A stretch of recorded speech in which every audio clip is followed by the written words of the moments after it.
a 12-9 loss here from Doran Park tonight. Welcome into Postgame Tomahawk Talk. I'm Ariel Tamir-Pinsky, joined by Lyle Allenstein.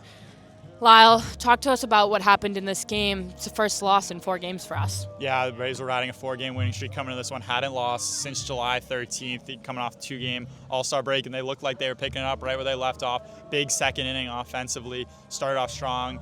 Orleans trickled in a couple of runs, and then they just ripped off. Ended up being 12 unanswered.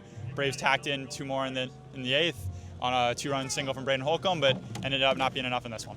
I mean, you mentioned it a little bit. We had that big inning in the bottom of the second, but the relievers just didn't come in and get it done tonight. Yeah, if you want to take a positive, we've talked a lot through this year about how they've lacked that big offensive production. They've been leaning on some methodical approaches, tacking on runs throughout this game, but ended up scoring 8 runs in that second inning, really getting off to 7 runs that second inning, get off to a hot start. Then bats went cold. You talk, Orleans got 12 runs unanswered, and then, when this team can't really perform, it's that the relievers giving up a lot of runs, and that's what they did. Didn't matter really who was on the mound today. Kind of struggled against Orleans' offense that came out hot, ended up not being enough in this one. Well, we're on the road tomorrow in YD for a 5 p.m. pitch. Continuing with post-game coverage, I'm now joined by Adam Gawkin and Devin Jarvis. Adam, was 12-9 loss tonight. Yeah, a very tough one today, especially after you go up 7-0 to start to then give up 12 unanswered runs.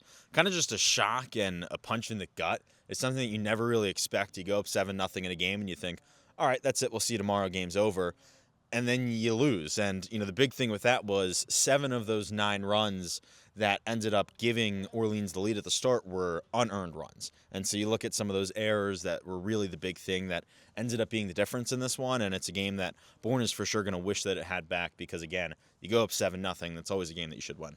Well, we had that big inning in the bottom of the second, scoring 7 runs, but we didn't see much offensive production after that. Yeah, if Bourne didn't learn it on Friday against Wareham, they definitely learned it today that no lead is too safe. They were up 9-0 against Wareham. They came back from that. Today, it was 12 unanswered, as Adam mentioned, and you really just have to keep the offense going. This team has had such a strong offense at times this season, but you can't go radio silent for 6 straight and hope to have the lead at the end of the game. You need to keep the offense pushing. You need to convert runners in scoring position when you have the opportunity, and Bourne's offense looked good in that second inning, but failed to really surprise us and make us impressed as the game went on.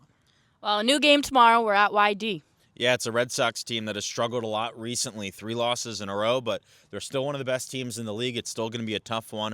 The last time that Bourne played there, it was the only tie of the season, so that's always in play, a field without lights, and especially now when the sun is going down, we're still playing at 5 o'clock, so we'll see. It'll be interesting. The bats definitely have to show up early on for Bourne to have a successful day.